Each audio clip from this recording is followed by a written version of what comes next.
what I've always also been thinking, like when 5 years ago or something, no, 7 years ago, when I first came into the world of crypto and all the digital payments that you could do with crypto, I didn't really see it getting or getting being a success in the Netherlands for payments Mm. because everything is already so smooth. And now, the further we are with the Tiki and how you pay in the store, it's crazy. You just tap your card, tap your watch, tap your phone. Doesn't matter. You don't need something like crypto to handle payments. So it has another use case, but So what was that? What was that story? How did you originally get? Because you first got some Bitcoin like years ago, right? Before it was, you were like the people who paid for pizza with it and didn't know that it was going to be so expensive. You know what I mean? Like, how did you guys end up? my roommate was that guy that Uh, paid for pizza with Bitcoin when it was 2 cents. So I would say that part was 100% luck, because I was living with the guy next door in Groningen. Uh, nice word for all the Americans watching Groningen. Groningen. The See how good your pronunciation has become. Um, so the guy living next door to me, a good friend of mine as well, he was telling me like, yeah, man, he was following these Reddit forums all the time. Reddit. It always starts on Reddit. And I didn't really know Reddit. I thought this was like this big nerd get together on the internet. It still is. But now I start to appreciate it way more. After I discovered I was a nerd myself. Of course. As we do. As we do later in life. So this guy was telling me, man, I should have bought Bitcoin. Should have bought it a year ago, man. It was only 2 cents. Now it's already $5. Oh my gosh. Dear God. $5. $5. Then it still took me a long time. I only bought when it was $300 or something. So I passed the whole nother bubble before I finally got to it. But I think a lot of people, you have to tell them about Bitcoin first, then they see like a bubble, they see it pass, and then they decide, okay, now it's time for me Gotta to wait for the dip. step in. Yeah, gotta wait for the dip. So then I bought it. And it's really, I noticed it with everyone that first buys it. It's like a fire you want to spread. It's like starting a new diet. You want to talk to as many people as people who become vegan. They want to share it with everyone, as annoying as it gets. So now I only talk about it with people that ask about it. I don't do it out of myself anymore. But at that time, I was this annoying kid telling everyone about Bitcoin, how it would go to should have told me. Why didn't you everything. tell me? I know we didn't know each other, but come on. Should have called you. Why didn't anybody tell me? Any of my friends? Why were none of you Bitcoin geniuses? I'm so mad. So this getting into Bitcoin, 100% luck.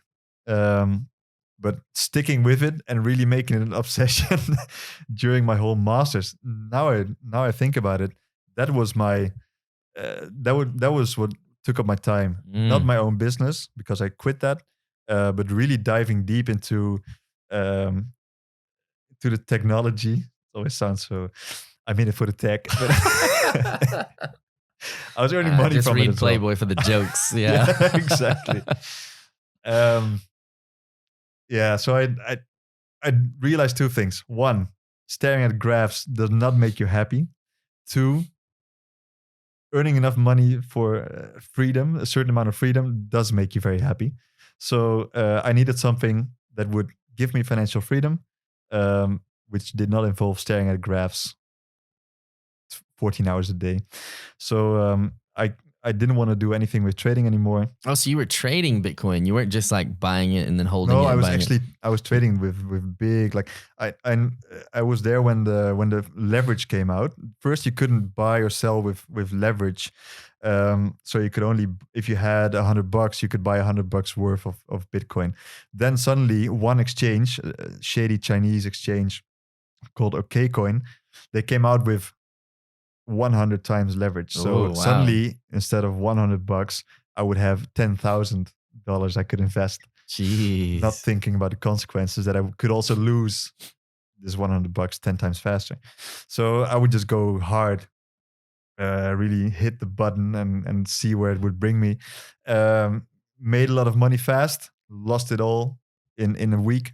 So then I discovered, I don't feel particularly happy about making a lot of money, and I don't feel really sad about losing it. So I think that was for me also quite a good mindset to have while trading. I wasn't emotionally connected to the earnings, so I could take on a position, not look for it, not look at it for a long time, or I could really be involved in it, but don't really care if I lost money or if I gained a lot of money. Wouldn't act different because of it. Right. So I think that did help me with sticking with it for the longer term. Really finding a strategy as well, and just seeing it more as a part I didn't want, but also didn't need to put as much time in. Just had to find a strategy, stick with it, don't look at it too much. And then I was onto other things that mattered more to me. So didn't want to make this my main thing in life. But so you did like make enough money to then, did you use that when you started the Amazon business? Like, Yeah, correct. So I made enough money. so you're not a Bitcoin billionaire. I'm not a Bitcoin billionaire. I wasn't a millionaire. It was enough to buy big amount of inventory. No, but man, these people who, like you talk about Michael Saylor and all the Miami people, it's like all these people where it's just like kind of went from nothing to insanely rich from crypto. And I think like, I don't think anything since maybe the gold rush or the oil rush and stuff like that have we seen so many people go from literally nothing. Like imagine if you're one of those people that you bought it at $3, 50 cents, $5, and you just bought a shit ton and then you hold it. I mean, that's insane, the amount of explosion of wealth that's happened in such a short time. It's bringing a whole new group of elites, the crypto elites. New money. And it's, yeah, you're right. It's incomparable to anything that has been there in the past.